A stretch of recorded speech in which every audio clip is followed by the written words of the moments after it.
এটা বানাচ্ছি চিকেন পকোড়া।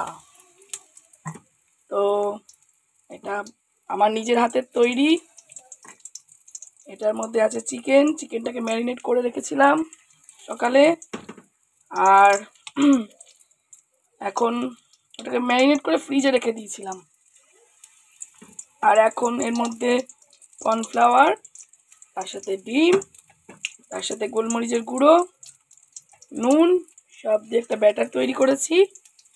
আর চিকেনটাকে ফ্রিজ থেকে বের করে একদম ছাকা তেলে ভাজছি। ঠিক আছে বন্ধুরা, চিকেনটাকে আমি সকালবেলা আদা রসুন, তোমার গোলমরিচের গুঁড়ো, লেবু, নুন সব দিয়ে একটা ম্যারিনেট করে রেখেছিলাম। ম্যারিনেট করে রেখে ফ্রিজে রেখে দিয়েছিলাম, নর্মাল মানে ডিপ ফ্রিজে নয়, নর্মাল ফ্রিজে যেমন থাকে, তাহলে খেতে আরও বেশি ক্রিস্পি হয়। তো এটাকে আমি এখন ভাজছি, আর একটু পর ফিরে আসছি। পুরো এটা হতে থাক, এখন এটা পুরোটা দেখাতে গেলে ভিডিওটা অনেক বড় হয়ে যাবে। ঠিক আছে বন্ধুরা, আমি এটা ভাজি কমপ্লিট হোক, আমি আবারও ফিরে আসছি সঙ্গে। তো বন্ধুরা ফিরে এলাম মোটামুটি ওই 3-4 মিনিট পর। এখন এই অবস্থায় আছে, আর একটু হবে। ঠিক আছে, দেখো কতটা ক্রাঞ্চি হয়েছে। এটা সামনে না থাকলে মানে বোঝানো যাবে না।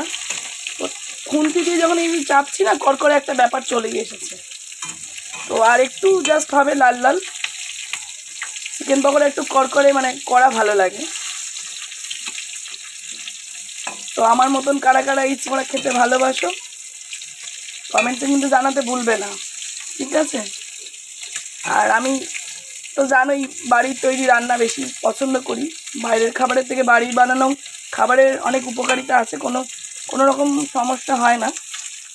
সেই জন্যই বাড়ির তৈরি বানানোই চেষ্টা করি সবাই মিলে খাওয়ার।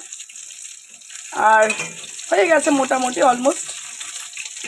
তো আমি তো এটা এখন এই চিকেন পকোড়া খুব খাবো আর এনজয় করব।